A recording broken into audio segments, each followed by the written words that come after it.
इच्छा, आशा, अपेक्षा, आकांक्षा, यही सब मानव समाज के चालक होते हैं। नहीं,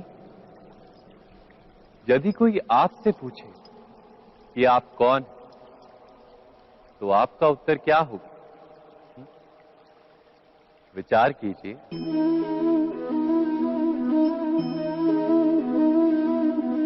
आप तुरंत ही ये जान पाएंगे कि आपकी इच्छाएं ही आपके जीवन की व्याख्या है। कुछ पाने से मिली सफलता, कुछ ना पाने से मिली निष्फलता ही आपका परिचय। अधिकतर लोग ऐसे जीते हैं कि स्वयं भीतर से मरते रहते हैं, किंतु अपनी इच्छाओं को नहीं मार पाते। इच्छाएं उन्हें दौड़ाती हैं जिस प्रकार मृग तृष्णा मृग को दौड़ाती। परंतु इन्हीं इच्छाओं के गर्भ में ही ज्ञान का प्रकाश भी। कैसे? जब इच्छाएं अपूर्ण रहती और टूटती, तब वहीं से ज्ञान की किरण प्रवेश करती है मनुष्य के हृदय। ना, ये कथा नहीं है केवल इच्छाओं के संघर्ष की, नहीं है केवल महत्वाकांक्षाओं से जन्म लेने वाले भयावह रक्तपात। ये कथा है इच्छाओं के गर्भ से उदित होते हुए ज्ञान की। मैं वासुदेव कृष्ण आप सभी को निमंत्रण देता हूं इस यात्रा पे चलने का, जो जीवन का मर्म सिखाएगी, मनुष्य का धर्म सिखाएगी, कीचड़ से उठकर कमल बनने का कर्म सिखाएगी। और इस यात्रा का नाम है महाभारत।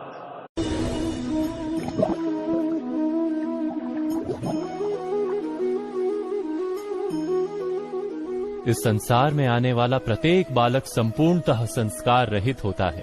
उसके अंतर पर ना किसी अच्छे संस्कार के चिन्ह अंकित होते हैं, ना ही बुरे संस्कार के। अर्थात जन्म से बालक में ना कोई गुण होता है और ना ही कोई दोष।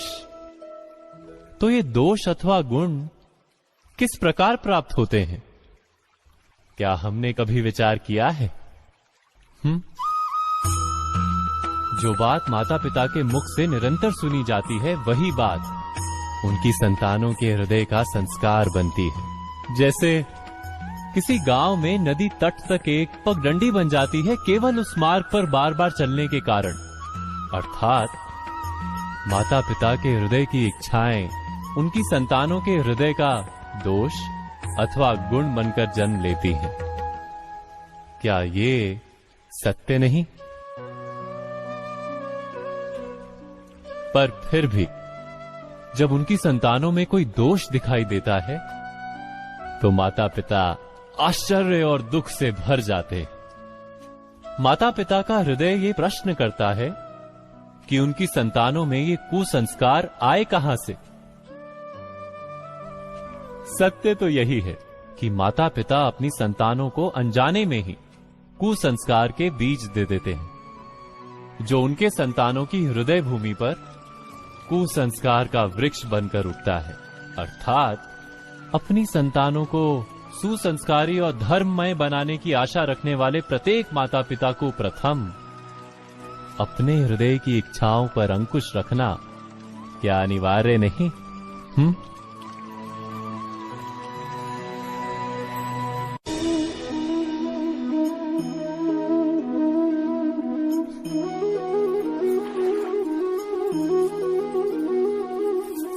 पिता सदा ही अपने संतान के सुख की कामना करते हैं, उनके भविष्य की चिंता करते रहते हैं। इसी कारणवश सदा ही अपने संतानों के भविष्य का मार्ग स्वयं निश्चित करने का प्रयत्न करते रहते हैं। जिस मार्ग पर पिता स्वयं चला है, जिस मार्ग के कंकर पत्थर को स्वयं देखा है, मार्ग की छाया, मार्ग की धूप को स्वयं जाना है, उसी मार्ग पर उसका पुत्र भी चले, यही इच्छा रहती है हर पिता की। निसंदेह उत्तम भावना है ये। किंतु 3 प्रश्नों के ऊपर विचार करना हम भूल ही जाते हैं। कौन से प्रश्न? प्रथम प्रश्न, क्या समय के साथ प्रत्येक मार्ग बदल नहीं जाते? क्या समय सदा ही नई चुनौतियों को लेकर नहीं आता? तो फिर बीते हुए समय के अनुभव नई पीढ़ी को किस प्रकार लाभ दे सकते हैं? दूसरा प्रश्न, क्या प्रत्येक संतान अपने माता पिता की छवि होता है? हाँ, संतानों को संस्कार तो अवश्य माता पिता देते हैं, किंतु भीतर की क्षमता तो ईश्वर देते हैं।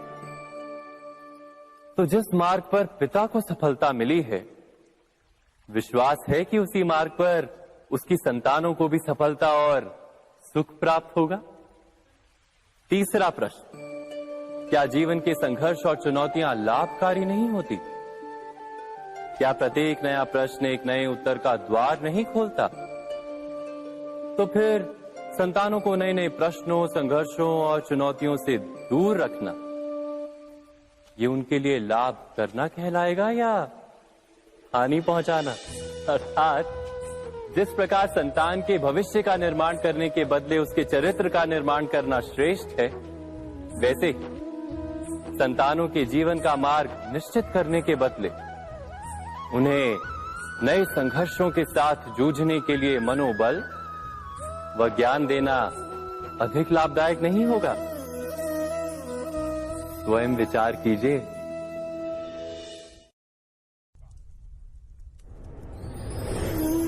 पूर्वजों की इच्छा, आशा, महत्वाकांक्षा, क्रोध, बैर, प्रतिशोध, यही सब आने वाली पीढ़ी की धरोहर बनते हैं।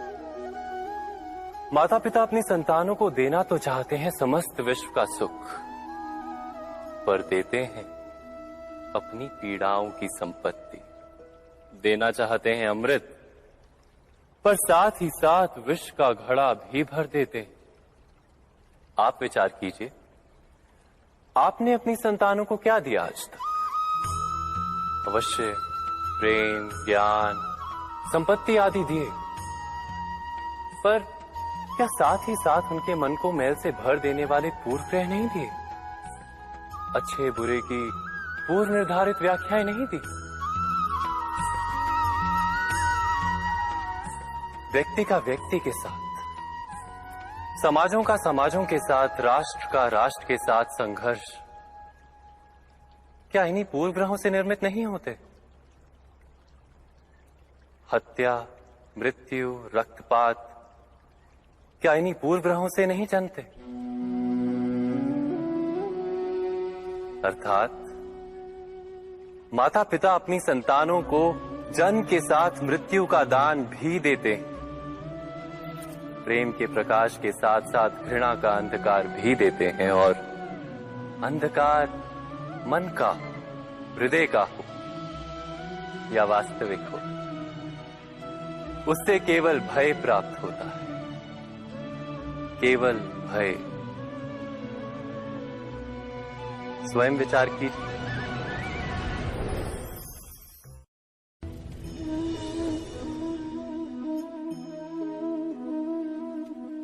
मनुष्य का स्वभाव है कि वो स्वयं को, अपने परिवार को, अपनी संतानों को अधिकतम सुख प्राप्त हो ऐसी इच्छा रखता है।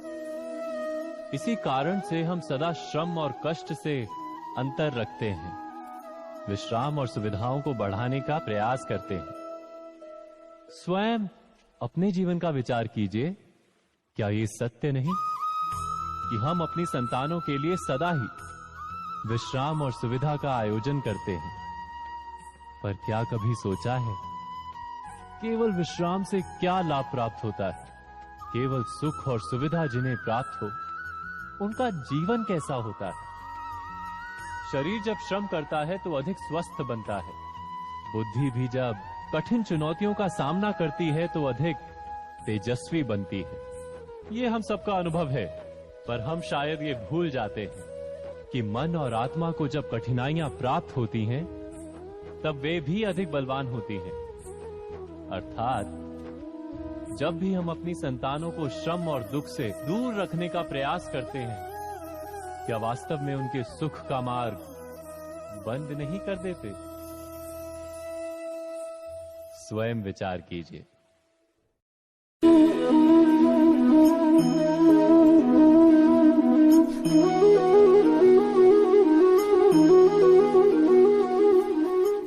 संतानों के भविष्य को सुख से भरने का प्रयत्न करना, यही हर माता पिता का प्रथम कर्तव्य होता है, जिन्हें आप इस संसार में लाएं और जिनके कर्मों से ये जगत आपका भी परिचय पाएगा भविष्य में। उनके भविष्य के सुख की योजना करने से अधिक महत्व और हो भी क्या सकता है। किंतु सुख और सुरक्षा, क्या ये मनुष्य के कर्मों से प्राप्त नहीं होते?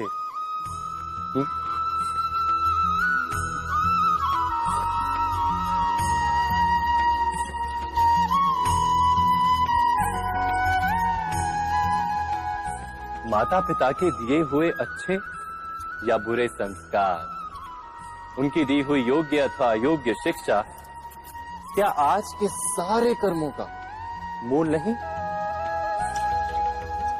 संस्कार और शिक्षा से बनता है मनुष्य का चरित्र। अर्थात माता पिता अपनी संतानों का जैसा चरित्र बनाते हैं, ऐसा ही बनता है उनका भविष्य। किंतु फिर भी अधिकतर माता पिता अपनी संतानों का भविष्य सुरक्षित करने की चिंता में उनका चरित्र निर्माण का कार्य भूल ही जाते हैं। वस्तुतः जो माता पिता अपनी संतानों के भविष्य की चिंता करते हैं, उनकी संतानों को कोई लाभ नहीं होता। किंतु जो माता पिता अपने संतानों के भविष्य की नहीं, उनके चरित्र का निर्माण करते हैं, उन संतानों की प्रशस्ति समस्त संसार करता है। स्वयं विचार कीजिए।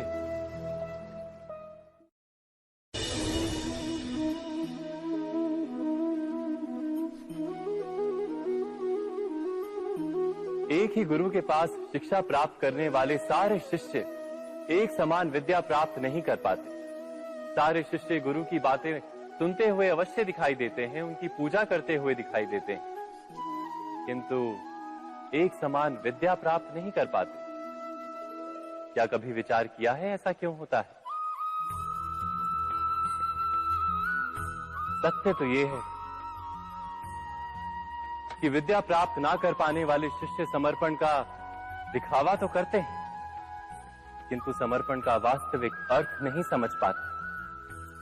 गुरु के चरणों में फूल चढ़ाने से अथवा गुरु का आदेश मानने मात्र से क्या समर्पण सिद्ध होता है? नहीं।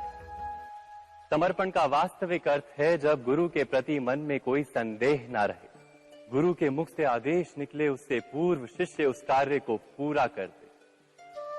गुरु के विचारों के साथ शिष्य के विचार एक हो जाए। शिष्य जब तक अपने गुरु में ब्रह्मा विष्णु महेश इनके रूप ना देख ले, तब तक उसका समर्पण सत्य नहीं। वास्तव में समर्पण किसी कार्य का नाम नहीं, समर्पण तो हृदय की भावना और मन की स्थिति का नाम है। अर्थात हमारे अज्ञान में क्या दोष केवल हमारे मन का नहीं? स्वयं विचार कीजिए।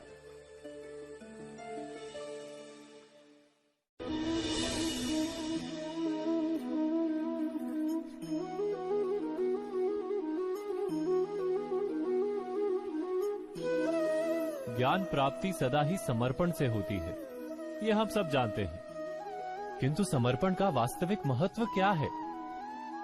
क्या हमने कभी विचार किया? मनुष्य का मन सदा ही ज्ञान प्राप्ति में विभिन्न बाधाओं को उत्पन्न करता है।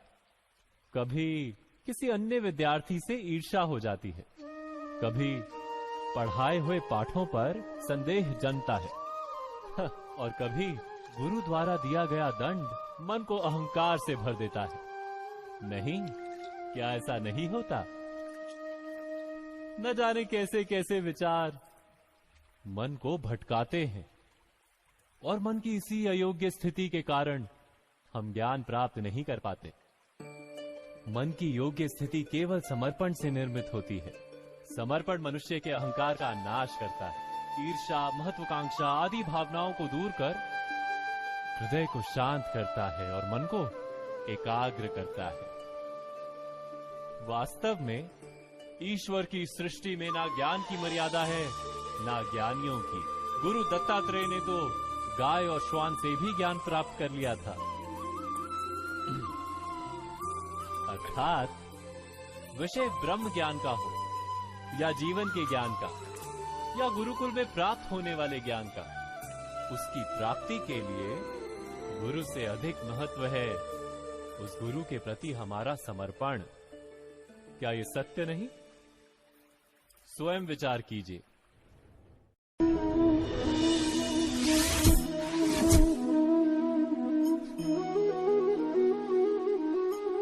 श्रेष्ठता का क्या अर्थ है? श्रेष्ठता का अर्थ है दूसरों से अधिक ज्ञान प्राप्त करना।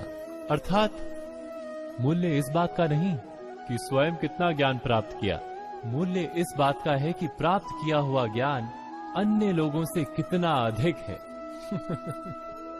अर्थात श्रेष्ठता की इच्छा ज्ञान प्राप्ति को भी एक स्पर्धा बना देती है। और स्पर्धा में विजय अंतिम कब होती है?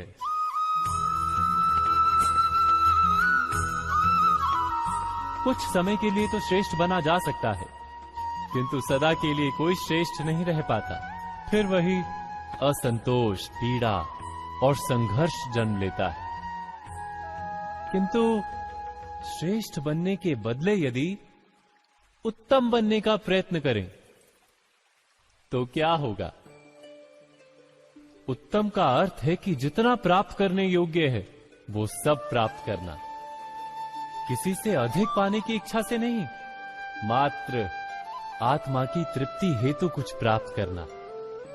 उत्तम के मार्ग पर किसी अन्य से स्पर्धा नहीं होती, स्वयं अपने आप से स्पर्धा होती है। अर्थात उत्तम बनने का प्रयत्न करने वाले को देर अबेर सारा ज्ञान प्राप्त हो जाता है, बिना प्रयत्न के ही वो श्रेष्ठ बन जाता है। किंतु जो श्रेष्ठ बनने का प्रयत्न करता है वो श्रेष्ठ बने या ना बने, उत्तम कभी नहीं बन पाता।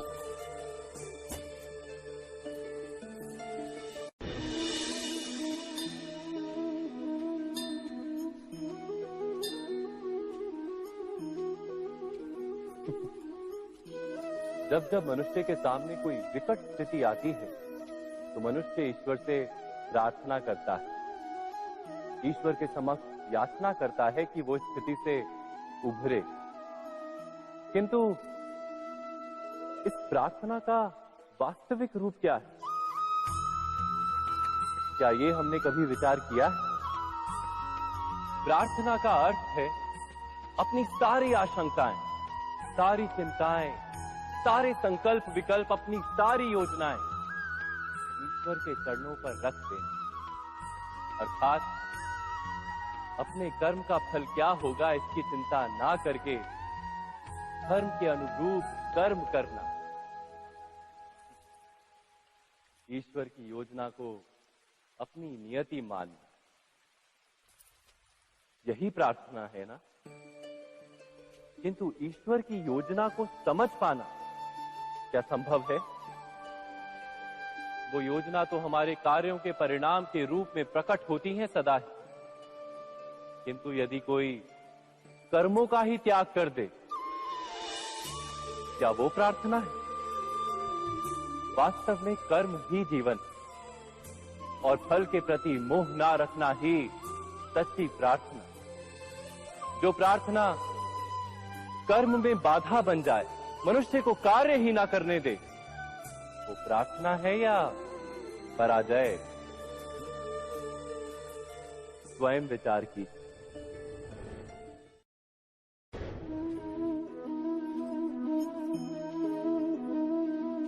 मनुष्य के जीवन का चालक है भय। मनुष्य सदा ही भय का कारण ढूंढ लेता है। जीवन में जिन मार्गों का हम चुनाव करते हैं, वो चुनाव भी हम भय के कारण ही लेते हैं। किंतु क्या ये भय वास्तविक होता है? विचार कीजिए।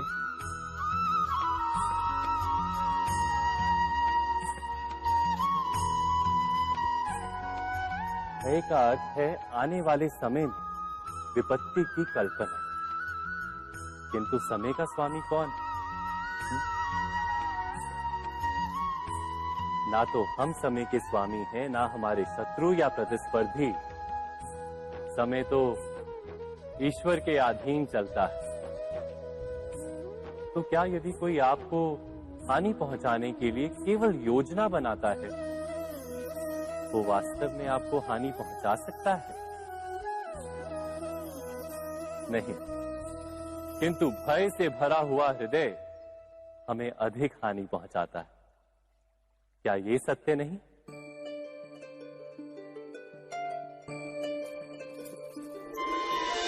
विपत्ति के समय भयभीत हृदय अयोग्य निर्णय करता है और विपत्ति को अधिक पीड़ादायक बनाता है।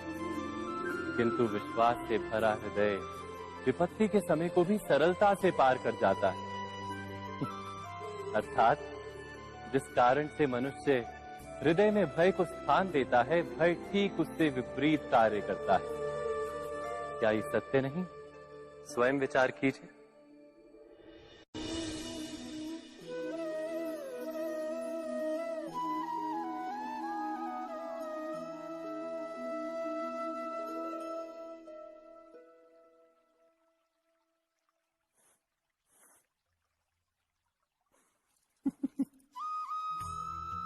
जीवन में आने वाले संघर्षों के लिए जब मनुष्य स्वयं को योग्य नहीं मानता, जब उसे अपने ही बल पर विश्वास नहीं रहता, तब वो सद्गुणों को त्याग कर दुर्गुणों को अपनाता है। वस्तुतः मनुष्य के जीवन में दुर्जनता जन्म ही तब लेती है जब उसके अंतर में आत्मविश्वास नहीं होता। आत्मविश्वास ही अच्छाई को धारण करता है। ये आत्मविश्वास है क्या?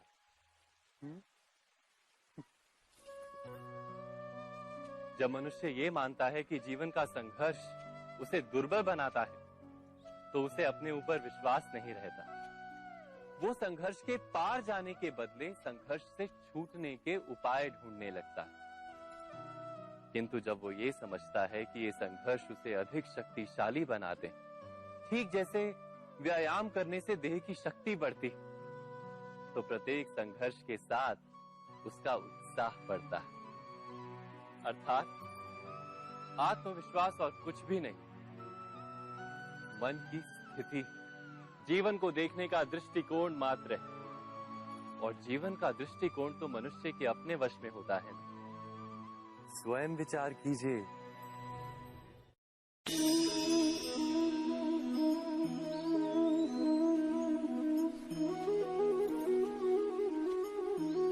जब अपने किसी अच्छे कार्य के उत्तर में दुख प्राप्त होता है अथवा किसी को उसके दुष्ट कार्य में सुख मिलता है, तो मन अवश्य ये विचार करता है कि अच्छा कार्य करने का, धर्म के मार्ग पर चलने का तात्पर्य क्या है।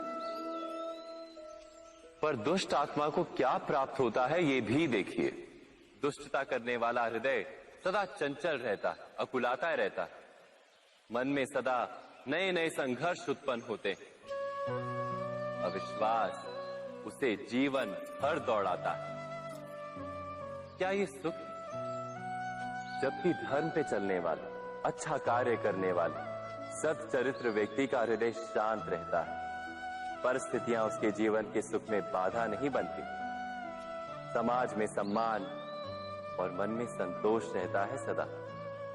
अर्थात अच्छा बर्ताव भविष्य में किसी सुख का मार्ग नहीं। अच्छा बर्ताव स्वयं सुख, अथवा बुरा बर्ताव भविष्य में किसी दुख का मार्ग नहीं। अधर्म उसी क्षण दुख उत्पन्न करता है। धर्म से सुख नहीं, धर्म स्वयं सुख।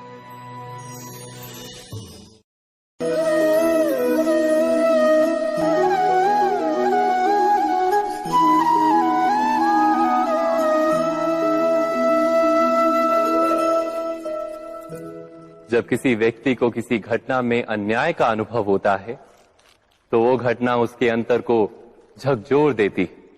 समस्त जगत उसे अपना शत्रु प्रतीत होता है। अन्याय लगने वाली घटना जितनी बड़ी होती है, मनुष्य का हृदय भी उतना ही अधिक विरोध करता है। उस घटना के उत्तर में वो न्याय मांगता है, और ये योग्य भी है। वास्तव में समाज में किसी भी प्रकार का अन्याय व्यक्ति की आस्था और विश्वास का नाश है। किंतु ये न्याय क्या है? न्याय का अर्थ क्या है? अन्याय करने वाले को अपने कार्य पर पश्चाताप हो और अन्याय भुगतने वाले के मन में फिर से विश्वास जगे समाज के प्रति। इतना ही अर्थ है ना न्याय का। किंतु जिसके हृदय में धर्म नहीं होता, वो न्याय को छोड़कर बैर और प्रतिशोध को अपनाता है। हिंसा के बदले प्रतिहिंसा की भावना लेकर चलता है। स्वयं भोगी हुई पीड़ा से कहीं अधिक पीड़ा देने का प्रयत्न करता है, और इस मार्ग पर चलते अन्याय को भुगतने वाला स्वयं अन्याय करने लगता है। शीघ्र ही वो अपराधी बन जाता है। अर्थात न्याय और प्रतिशोध के बीच बहुत कम अंतर होता है, और इसी अंतर का नाम है धर्म। क्या ये सत्य नहीं? स्वयं विचार कीजिए। व्यक्ति को जब उसके अपराध का दंड मिलता है, तब कभी कभी उस न्याय को देखकर मन कचोटता है। प्रश्न उठता है हृदय में कि जब वो अपराध हुआ था तब व्यक्ति भिन्न था। उसके पश्चात उसने इतने पश्चाताप किए, स्वयं में इतना परिवर्तन किया, फिर उसे दंड क्यों मिले? पर जहां आघात होता है वहां प्रत्याघात भी होता है। जैसा कर्म वैसा फल। यदि किसी को प्रेम दोगे तो सुख प्राप्त होगा, यदि किसी की हत्या करोगे तो मृत्यु दंड मिलेगा। जैसा कार्य वैसा ही न्याय। तो फिर प्रायश्चित और पश्चाताप का कोई मूल्य नहीं है? अवश्य है मूल्य। प्रायश्चित और पश्चाताप मनुष्य की आत्मा को बलवान करता है। आने वाले दंड को स्वीकार करने के लिए मनुष्य को तैयार करता है। अर्थात बिना प्रायश्चित के दंड स्वीकार करने का कोई मूल्य है? स्वयं विचार कीजिए। मनुष्य के हृदय में भय का साम्राज्य रहता है सदा। कभी संपत्ति के नाश का भय, कभी अपमान का भय, कभी अपनों से छूट जाने का भय। इसीलिए भय का होना सबको स्वाभाविक ही लगता है। क्या कभी विचार किया है, जो स्थिति अथवा वस्तु भय को जन्म देती है, क्या वहीं से वास्तव में दुख आता है? नहीं, ऐसा तो कोई नियम नहीं। और सबका अनुभव तो ये बताता है कि भय धारण करने से भविष्य के दुख का निवारण नहीं होता। भय केवल आने वाले दुख की कल्पना मात्र ही है। वास्तविकता से इसका कोई संबंध नहीं है।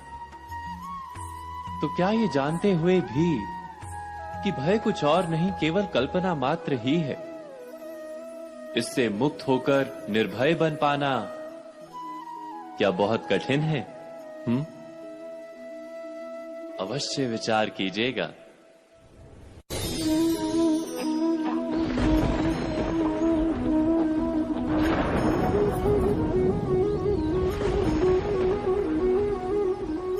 सपनों और पूर्वाभासों के आधार पर हम भविष्य के सुख दुख की कल्पना करते हैं। भविष्य के दुख का कारण दूर करने के लिए हम आज योजना बनाते हैं। किंतु कल के संकट को आज निर्मूल करने से हमें लाभ मिलता है या हानि पहुंचती है, ये प्रश्न हम कभी नहीं करते। सत्य तो ये है कि संकट और उसका निवारण साथ जन से, व्यक्ति के लिए भी और सृष्टि के लिए भी। नहीं, आप अपने भूतकाल का स्मरण कीजिए, इतिहास को देखिए, आप तुरंत ही ये जान पाएंगे कि जब जब संकट आता है तब तब उसका निवारण करने वाली शक्ति भी जन्म लेती है। यही तो जगत का चलन है। वस्तुतः संकट ही शक्ति के जन्म का कारण है। प्रत्येक व्यक्ति जब संकट से निकलता है तो एक पद आगे बढ़ा होता है, अधिक चमकता है, आत्मविश्वास से अधिक भरा होता है, न केवल अपने लिए अपितु विश्व के लिए भी। क्या ये सत्य नहीं? वास्तव में संकट का जन्म है एक अवसर का जन्म, अपने आप को बदलने का, अपने विचारों को ऊंचाई पर करने का अवसर, अपनी आत्मा को बलवान और ज्ञान मंडित बनाने का अवसर। जो ये कर पाता है उसे कोई संकट नहीं होता, किंतु जो ये नहीं कर पाता वो तो स्वयं एक संकट है विश्व के लिए। विचार कीजिए।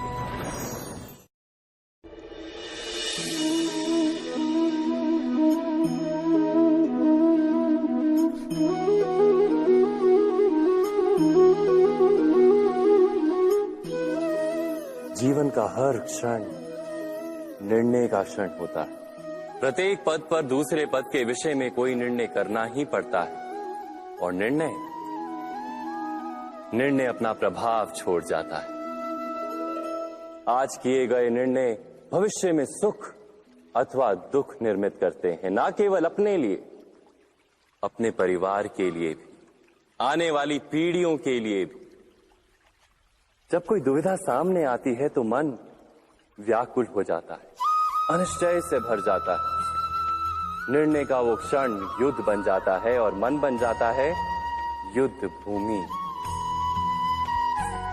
अधिकतर निर्णय हम दुविधा का उपाय करने के लिए नहीं, केवल मन को शांत करने के लिए लेते हैं। पर क्या कोई दौड़ते हुए भोजन कर सकता है? नहीं। तो क्या युद्ध से जूझता हुआ मन कोई योग्य निर्णय ले पाएगा? वास्तव में शांत मन से जब कोई निर्णय करता है तो अपने लिए सुखद भविष्य बनाता है, किंतु अपने मन को शांत करने के लिए जब कोई निर्णय करता है तो वो व्यक्ति भविष्य में अपने लिए कांटों भरा वृक्ष लगाता है। स्वयं विचार कीजिएगा।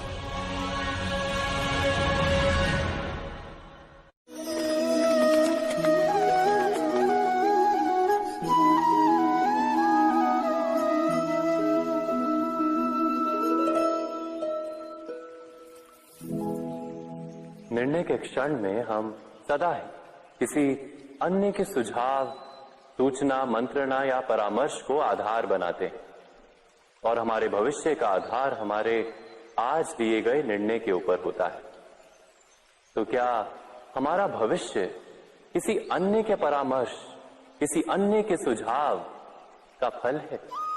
क्या हमारा संपूर्ण जीवन किसी अन्य की बुद्धि का परिणाम? क्या हमने कभी विचार किया है? सबका अनुभव है कि भिन्न भिन्न लोग एक ही स्थिति में भिन्न भिन्न परामर्श देते हैं। मंदिर में खड़ा भक्त कहता है कि दान करना चाहिए, और चोर कहता है यदि अवसर मिले तो इस मूर्ति के श्रृंगार चुरा। धर्म से भरा हृदय धर्ममय सुझाव देता है, और अधर्म से भरा हृदय अधर्म का परामर्श देता है। धर्ममय सुझाव का स्वीकार ही मनुष्य को सुख की ओर ले जाता है, किंतु ऐसे परामर्श का स्वीकार करना तभी संभव होता है जब हृदय में धर्म हो। अर्थात किसी का सुझाव अथवा परामर्श स्वीकार करने से पूर्व स्वयं अपने हृदय में धर्म को स्थापित करना क्या आवश्यक नहीं? स्वयं विचार कीजिए।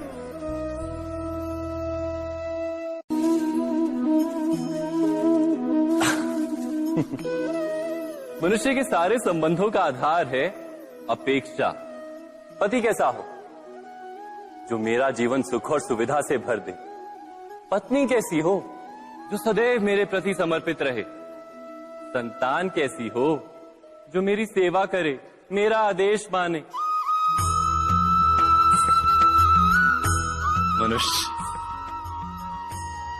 मनुष्य उसी को प्रेम भी कर पाता है जो उसकी अपेक्षा पूर्ण करता है। और अपेक्षा की तो नियति है भंग होना। कैसे? क्योंकि अपेक्षा मनुष्य के मस्तिष्क में जन्म लेती है। कोई अन्य व्यक्ति उसकी अपेक्षाओं के बारे में जान ही नहीं पाता। पूर्ण करने की प्रामाणिक इच्छा हो तब भी कोई मनुष्य किसी की अपेक्षाओं को पूर्ण नहीं कर पाता। और वहां से जन्म लेता है संघर्ष। सारे संबंध संघर्ष में परिवर्तित हो जाते। पर मनुष्य अपेक्षा को संबंध का आधार ना बनाए और स्वीकार करे केवल संबंध का आधार, तो क्या ये जीवन स्वयमेव सुख और शांति से नहीं भर जाएगा? स्वयं विचार कीजिएगा।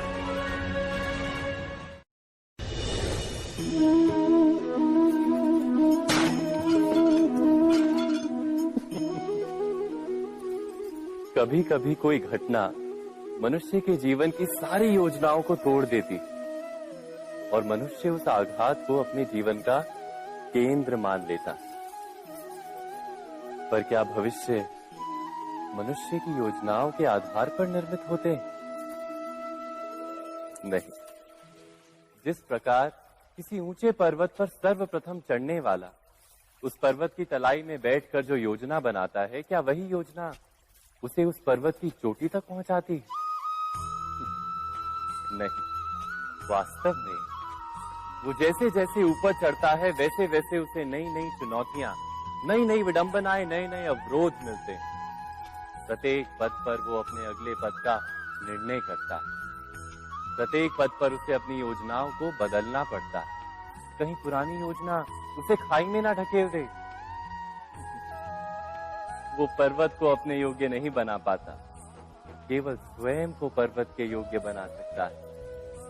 क्या जीवन के साथ भी ऐसा ही नहीं? जब मनुष्य जीवन में किसी एक चुनौती को, एक अवरोध को अपने जीवन का केंद्र मान लेता है, अपने जीवन की गति को ही रोक देता है, तो वो अपने जीवन में सफल नहीं बन पाता और ना ही सुख और शांति प्राप्त कर पाता। अर्थात जीवन को अपने योग्य बनाने के बदले स्वयं अपने को जीवन के योग्य बनाना ही सफलता और सुख का एकमात्र मार्ग नहीं? स्वयं विचार कीजिए।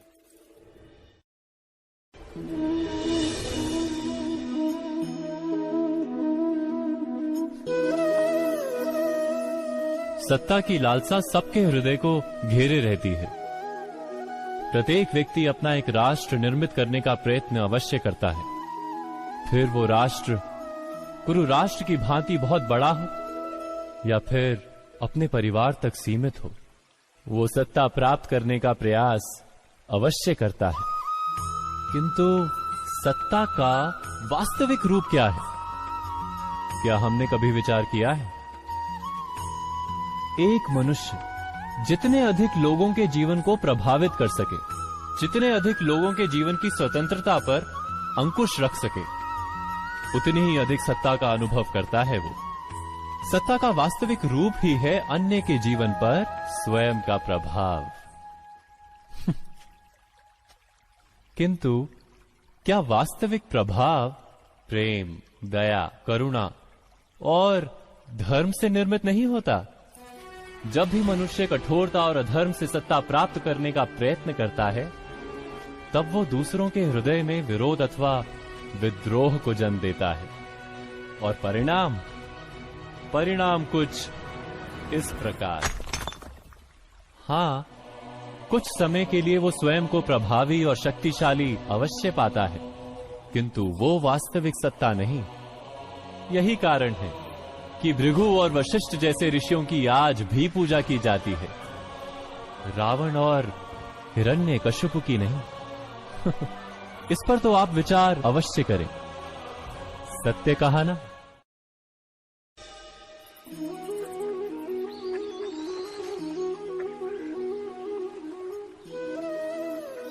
समय के आरंभ से ही मनुष्य को एक प्रश्न सदा पीड़ा देता है कि वो अपने संबंधों में अधिकतम सुख और कम से कम दुख किस प्रकार प्राप्त कर सकता है। क्या आपके सारे संबंधों ने आपको संपूर्ण संतोष दिया है? विचार कीजिए। हमारा जीवन संबंधों पर आधारित है, हमारी सुरक्षा संबंधों पर आधारित है। इसी कारण हमारे जीवन के सारे सुखों का आधार भी संबंध है। किंतु फिर भी हमें संबंधों में ही अधिकतर दुख क्यों प्राप्त होते हैं? सदा ही संघर्ष भी संबंधों से ही उत्पन्न क्यों हो जाते हैं? कभी विचार किया है? जब कोई व्यक्ति किसी अन्य व्यक्ति के विचार अथवा कार्य को स्वीकार नहीं करता, उसमें परिवर्तन करने का प्रयत्न करता है, तो संघर्ष जन्म लेता है। अर्थात जितना अधिक अस्वीकार उतना ही अधिक संघर्ष, और जितना अधिक स्वीकार उतना ही अधिक सुख। क्या ये वास्तविकता नहीं? यदि मनुष्य स्वयं अपनी अपेक्षाओं पर अंकुश रखे, अपने विचारों को परखे, किसी अन्य व्यक्ति में परिवर्तन करने का प्रयत्न ना कर स्वयं अपने भीतर परिवर्तन करने का प्रयास करे, तो क्या संबंधों में संतोष प्राप्त करना इतना कठिन? अर्थात क्या स्वीकार ही संबंध का वास्तविक अर्थ नहीं? स्वयं विचार कीजिए। दो व्यक्ति जब निकट आते हैं तो एक दूसरे के लिए सीमाएं और मर्यादाएं निर्मित करने का प्रयत्न अवश्य करते हैं। हम यदि सारे संबंधों पर विचार करें तो देखेंगे कि इन सारे संबंधों का आधार यही सीमाएं हैं जो हम दूसरों के लिए निर्मित करते हैं। और यदि अनजाने में भी कोई अन्य व्यक्ति इन सीमाओं को तोड़ता है तो उसी क्षण हमारा हृदय क्रोध से भर जाता है। इन सीमाओं का वास्तविक रूप क्या है? क्या हमने कभी विचार किया? सीमाओं के द्वारा हम दूसरे व्यक्ति को निर्णय करने की अनुमति नहीं देते, अपना निर्णय उस व्यक्ति पर थोपते, अर्थात किसी की स्वतंत्रता का अस्वीकार करते हैं हम। और जब स्वतंत्रता का अस्वीकार किया जाता है तो उसका हृदय दुख से भर जाता है, और जब वो सीमाओं को तोड़ता है तो हमारा हृदय क्रोध से भर जाता है। क्या ऐसा नहीं होता?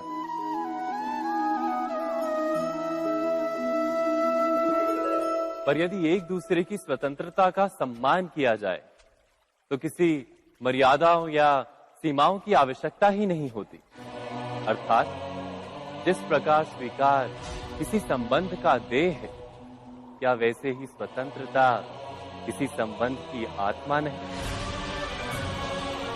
स्वयं विचार कीजिए।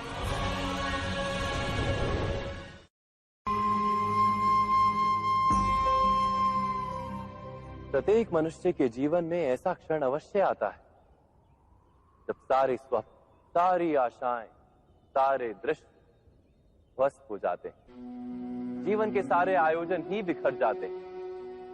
एक और धर्म होता है और दूसरी ओर सुख। इसी को धर्म संकट कहते हैं। जब धर्म का वहन ही संकट हो और धर्म का त्याग ही सुख हो। विचार कीजिए, कभी किसी स्वजन के विरुद्ध सत्य बोलने का अवसर प्राप्त हो जाता है, कभी ठीक दरिद्रता के समय सरलता से चोरी करने का मार्ग प्राप्त हो जाता है, कभी किसी शक्तिशाली राजनेता या राजा के कर्मचारी का अधर्म प्रकट हो जाता है। सबके जीवन में ऐसी घटना बनती ही रहती है। अधिकतर लोग ऐसे किसी क्षण को धर्म संकट के रूप में जान ही नहीं पाते। हमें किसी प्रकार के संघर्ष का अनुभव ही नहीं होता। सहजता से सुख की ओर खींचे चले जाते हैं, जैसे मक्खी गुड़ की ओर खींची चली जाती। वास्तव में धर्म संकट का क्षण ईश्वर के निकट जाने का क्षण होता है। यदि हम संघर्षों से भयभीत ना हो, सुख की ओर आकर्षित ना हो, अपने धर्म पर दृढ़ रहे, तो ईश्वर का साक्षात्कार दूर नहीं।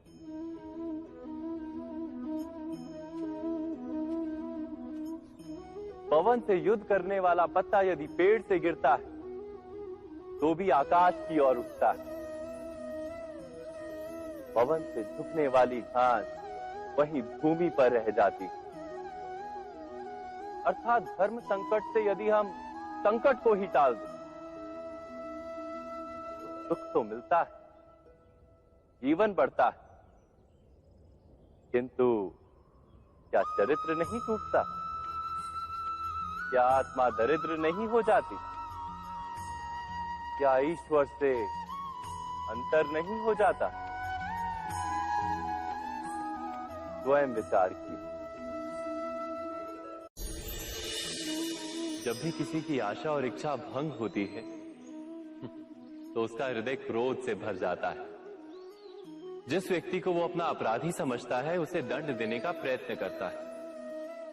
पर क्या हमारी इच्छा या आशा का भंग होना क्या सदा ही किसी का अपराध होता है? इच्छाओं के अपूर्ण रहने के तो कई कारण हो सकते हैं। कुछ तो संजोग के कारण अधूरी रह जाती हैं और कुछ नियति के कारण। और कभी कभी इच्छाओं का स्वरूप ही ऐसा होता है कि वो पूर्ण नहीं हो पाती। बिना परिस्थिति पर विचार किए किसी को अपराधी मान लेना न्याय नहीं, प्रतिशोध है।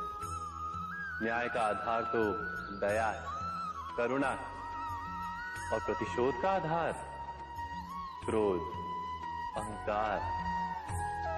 अर्थात हृदय में करुणा धारण किए बिना किसी के अपराध के विषय में विचार करना, किसी को दंड देना, क्या अपने आप में ही अन्याय नहीं? स्वयं विचार कीजिए।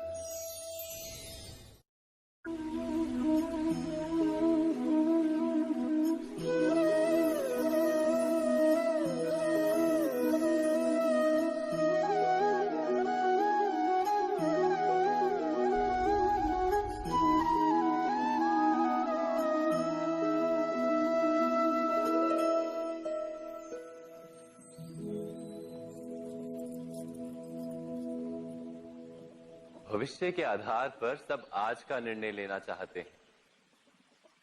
भविष्य में सुख मिले, भविष्य सुरक्षित हो, ऐसे निर्णय आज लेने का प्रयत्न रहता है सबका। आप अपने जीवन को देखिए। क्या आपके अधिकतर निर्णय के पीछे भविष्य का विचार नहीं होता? और हो भी क्यों ना। अपने जीवन को सरल और सुखमय बनाने का प्रयत्न करने का अधिकार सबका है। पर भविष्य तो कोई नहीं जानता, केवल कल्पना ही की जा सकती है। तो जीवन के सारे महत्वपूर्ण निर्णय कल्पनाओं के आधार पर ही करते हैं हम। क्या निर्णय करने का कोई तीसरा मार्ग हो सकता है? विचार कीजिए। सारे सुखों का आधार धर्म है और वो धर्म मनुष्य के हृदय में बसता है। तो प्रत्येक निर्णय से पूर्व स्वयं अपने हृदय से ये प्रश्न अवश्य पूछ लेना कि ये निर्णय स्वार्थ से जन्मा है या धर्म से। क्या इतना पर्याप्त नहीं?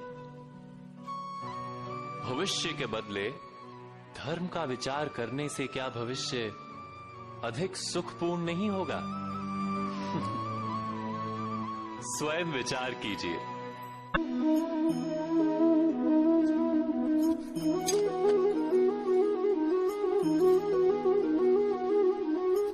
भविष्य का दूसरा नाम है संघर्ष।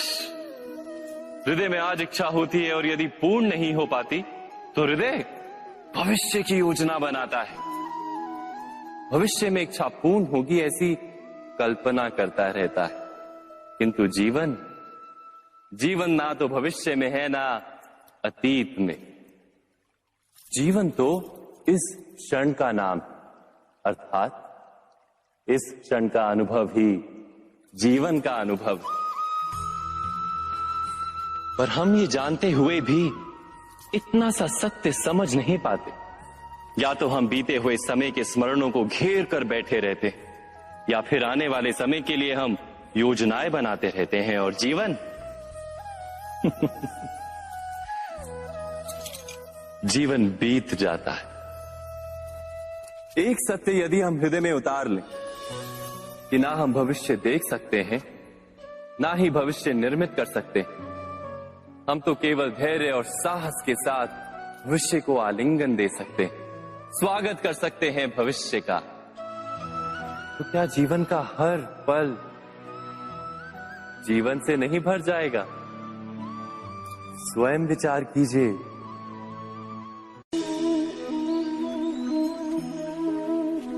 सबके जीवन में ऐसा प्रसंग अवश्य आता है कि सत्य कहने का निश्चय होता है हृदय में, किंतु मुख से सत्य निकल नहीं पाता। कोई भय मन को घेर लेता है। किसी घटना अथवा प्रसंग के बारे में बात करना, या फिर स्वयं से कोई भूल हो जाए उसके बारे में कुछ बोलना, क्या ये सत्य है? नहीं, ये तो केवल तथ्य है। अर्थात जैसा हुआ था वैसा केवल बोल देना सामान्य सी बात है। किंतु कभी कभी उस तथ्य को बोलते हुए भी भय लगता है। कदाचित किसी दूसरे की भावनाओं का विचार आता है मन, दूसरे को दुख होगा ये भय भी शब्दों को रोकता है। तो ये सत्य क्या है? क्या हमने कभी विचार किया है? जब भय रहते हुए भी कोई तथ्य बोलता है तो वो सत्य कहलाता है। वास्तव में सत्य कुछ और नहीं, केवल निर्भयता का दूसरा नाम है। और निर्भय होने का कोई समय नहीं होता, क्योंकि निर्भयता आत्मा का स्वभाव है। अर्थात क्या प्रत्येक क्षण सत्य बोलने का क्षण नहीं होता?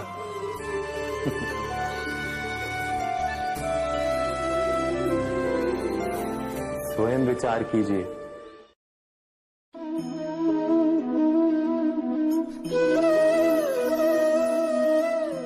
परंपरा में धर्म बसता है और परंपराएं ही धर्म को संभालने का कार्य करती हैं, ये सत्य है। पर क्या केवल परंपरा ही धर्म है? विचार कीजिए। सत्य तो यह है कि जिस प्रकार पाषाण में शिल्प होता है, उसी प्रकार परंपरा में धर्म होता है।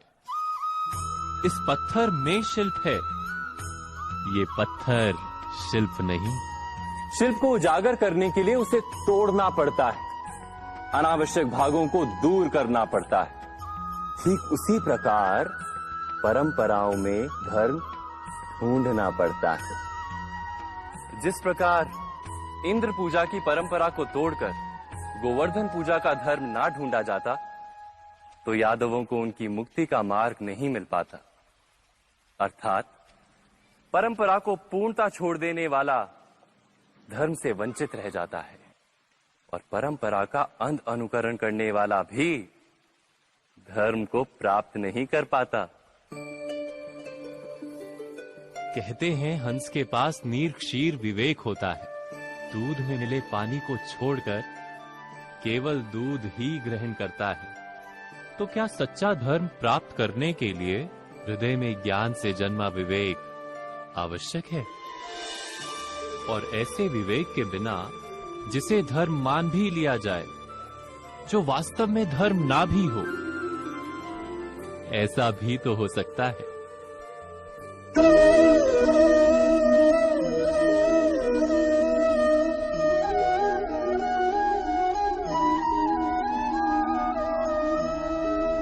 महाभारत का ये युद्ध, महाभारत की ये कथा अनेक सत्यों को प्रस्थापित करती है।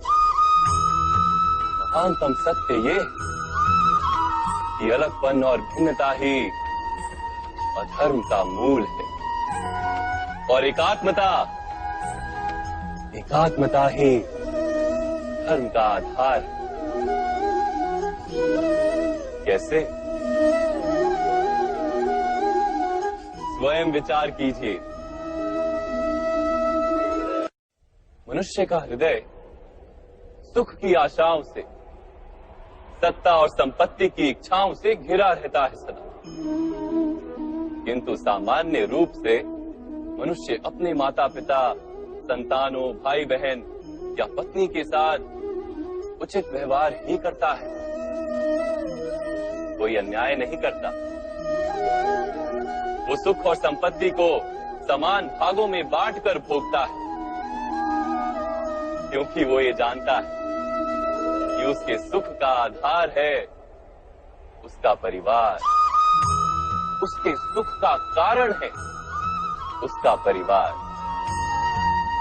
मनुष्य ये भी जानता है कि उसका सुख समाज से आता है, किंतु वो समाज के साथ अन्याय कर लेता है, समाज का शोषण कर लेता है,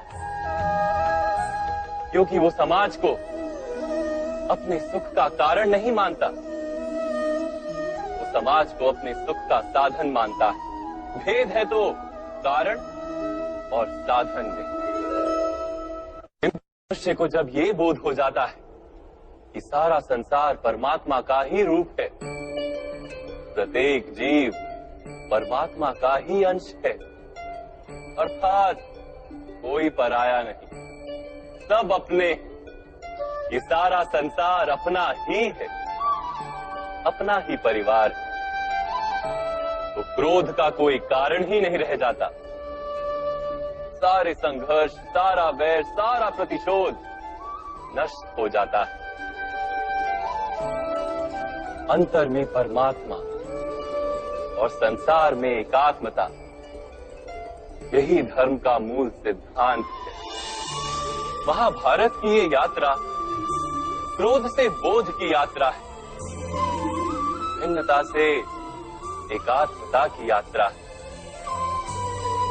भूमि पर वास करने वाली प्रजा जब तक इस महाभारत की कथा को अपने स्मरणों में जीवित रखेगी, तब तक ऐसा विध्वंस पुनः नहीं होगा। कोई भी शक्ति इसकी महत्ता का वस्त्र हरण नहीं कर पाएगी।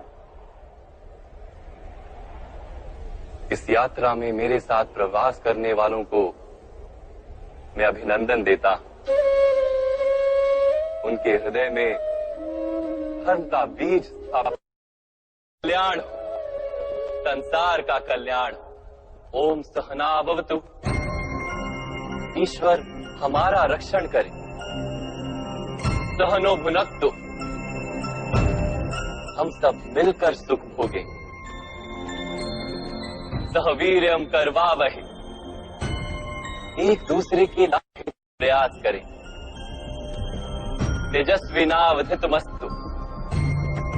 हम सबका जीवन तेज से भर जाए।